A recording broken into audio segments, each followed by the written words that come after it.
right, so in this lick, what we're going to be doing is taking the idea from the last lick and building something new out of it. And I'm going to be using some notes from both major and minor pentatonic. And then I'm going to be using some chromatic movements here. So basically what I'm doing is I'm just starting off with something that I play a lot, which is those three notes, 7, 5, and 8. And again, those notes can be looked at as either, this one might be coming from the major pentatonic, these two coming from the minor pentatonic. Or if you know anything about modes, you might look at this as being, for instance, Dorian or something like that. But again, just understand that really, ultimately what I'm doing is I'm visualizing combining major and minor pentatonic together. So what I'm going to do here is in both the straight and the swing grooves, I'm going to use these notes. And what I'm going to do is I'm simply going to move up chromatically from those, and then move up, and then move up. Now, when I'm here, it makes sense, again, as I just explained, either thinking of it as a combination of major pentatonic, this note, and these two could be, for instance, from minor pentatonic. But when I move up, now all of a sudden we're in the A major territory, and I'm playing an arpeggio here, or part of an arpeggio, which is going to sound like A7. So it's going to have more of a major tonality. Now when I move up again,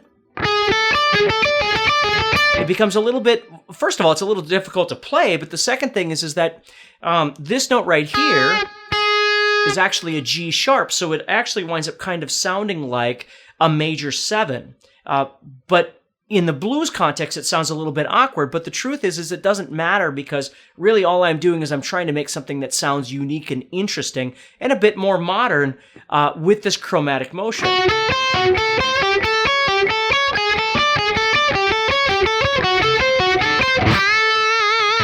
Right? And then what I do is I just adapt each one to the feel of the straight groove and the feel of the swing groove. Okay, so when I'm doing the swing groove, it's a lot faster, and I'm doing more of a kind of thing. Okay, so I have to keep in my mind as I'm doing that I'm thinking a triplet. Triplet, triplet. And really, in order to play it that fast, there's the other part that comes in, which is the technique of playing down, down, up with my guitar pick.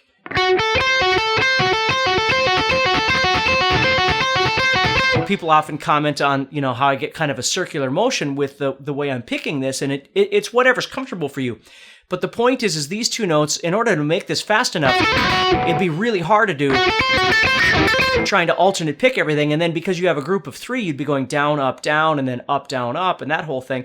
So it's really easier just to think of this as just pressing through down twice, and then doing an up strum, which resituates your hand to go back down again because you're sitting up here. So when you go,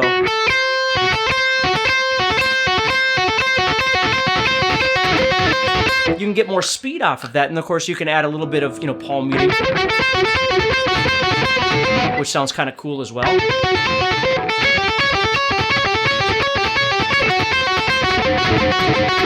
Different kinds of things like that too. So anyway, something for you to explore, a really fun kind of lick, and of course you can add, convert this however you like. If you want to give it more of a